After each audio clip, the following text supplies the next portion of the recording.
after watching Mayweather, he was an undefeated fighter, and watching GSP all these years, could this be the one fight where you think to yourself, you know what? Hey, man, being undefeated is fun. Being the champ's fun.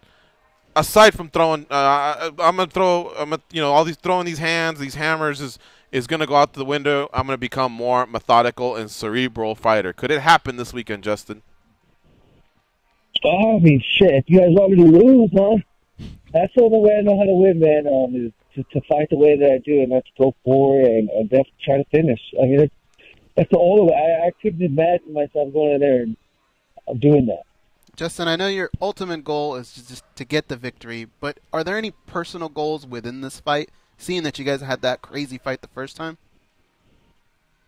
Yeah, I mean, I've been working on my footwork and my head work. I have to get better at not getting hit. I'm still going to move forward and try to finish my opponent. But yeah, you guys, I need to not get hit. When I go backwards, so I never need to go backwards. Is the point? That's the only time he hit me last time and really kind of hurt me is when I went backwards and felt comfortable with the space that I had. But he's really explosive. He covers ground like unbelievably well. So yeah, just stay in the pocket and. He cannot beat me. Luis is a real tough fighter, but we've heard him say in a lot of interviews that first kick he threw, he felt like he injured his ankle. A, do you believe him? And B, is that something you picked up on during the fight?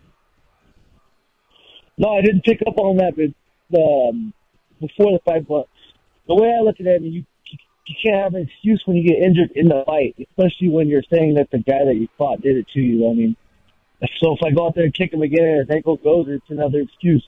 If he walked into that cage without an ankle, that's a different story. But he walked in there 100%. Well, none of us are ever 100%, but he walked in there with an ankle, and I kicked him, and then he lost it. So I kicked him. I kicked him the right way, I guess, right in the G spot.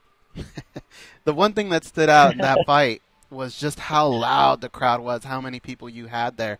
Do you expect an even bigger crowd, a bigger supporting section?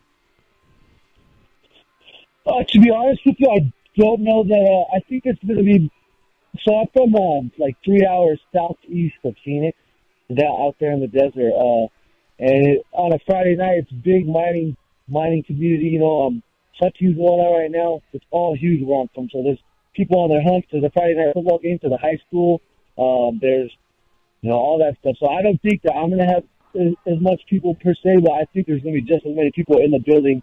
More casual MMA fans that heard about the first fight and really want to come see a good fight this time. So I'm just counting. It's going to be just as loud. No matter where, if I can't wait till I fight in front of 20,000 people, it's going to be just out the roof. So yeah, no matter what, when I fight, it's the loudest.